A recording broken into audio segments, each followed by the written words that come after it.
Well, that was tricky, but I've managed to get as close as I possibly could to the new HUAWEI Mate X, which, according to Huawei, is the world's fastest foldable 5G phone. It's quite a title.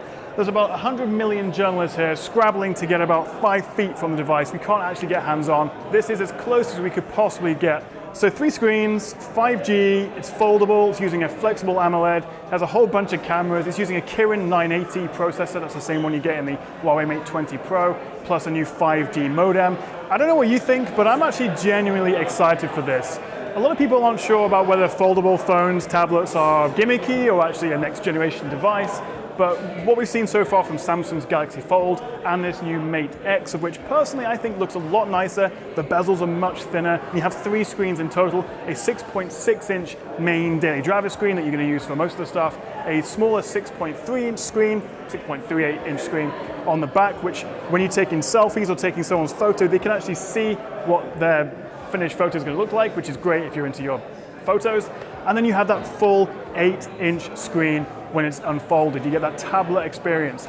Unfolded, it's just 5 millimeters thick, and then when you do fold it back together, which is completely flush, completely flat, unlike the Flex Pi from Royole, it's 11 millimeters thick. And despite that slim design, Huawei have crammed in a 4,500 mAh battery. Now, they didn't actually give any battery life quotes. I assume there's still lots of optimizations to be done, but the Mate X will come with the world's fastest phone charger, a 55-watt supercharger, which is up from the already very quick 40-watt charger you get on the Mate 20 Pro, and promises to give you 85% of the battery in just 30 minutes. From a design and engineering point of view, I can't wait to get a close look at that hinge mechanism. Huawei are calling it a falcon wing design, and as impressive as it does seem, we'll have to wait and see about the long-term durability. We also get a 2-in-1 fingerprint and power button on the Mate X, as well as a curved grip on the back to make it easier to use one-handed.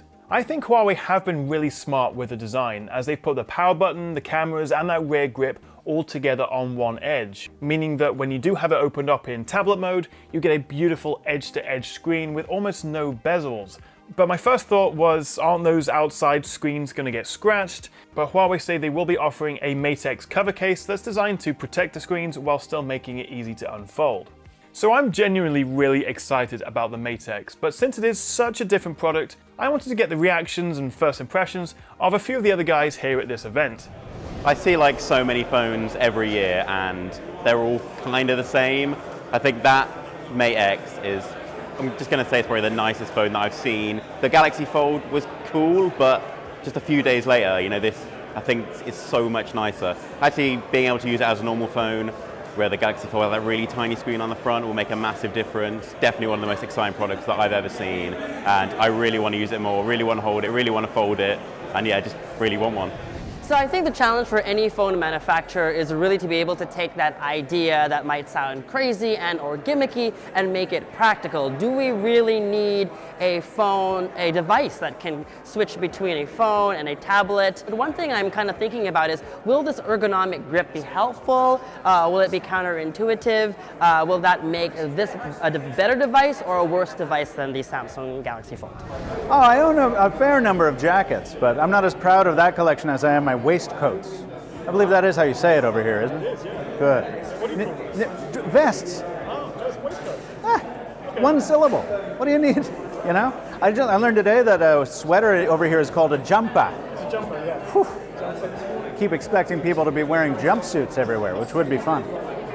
The first impressions are that it is sexier than the Samsung offering because it folds flat. And it has that interesting little ledge on it that's like a Kindle Oasis, or if you like a Moto Razr. You have to be excited about foldables, or I don't understand you. We were talking about something that's a phone when it wants to be and a tablet when it wants to be, and you don't have to carry around 2 devices. Also, you don't have to carry around one device that does one of those jobs poorly. Eventually. The software is going to take a while. I mean, even with official support coming from Google in the next Android version, or maybe even the current one, it's going to be a remarkably awkward experience, I think, for the first generation or 2 of devices. And of course, then you factor in the hardware failure rate from increasing numbers of moving parts. So I understand skepticism about the first couple generations. It's warranted. You probably shouldn't buy a first-gen foldable. But it's going to be the future, and it's going to be an exciting future, I think. So the price is obviously going to be ridiculous. Not everyone's going to want to buy this. Not everyone's going to be convinced by the foldable design. And there are questions around the software optimization, how many apps are actually going to use that, the multitasking, how seamless it's going to be. There's a lot of questions, but for a first generation of a whole new device, it's pretty exciting, I think. But I'd love to hear what you think.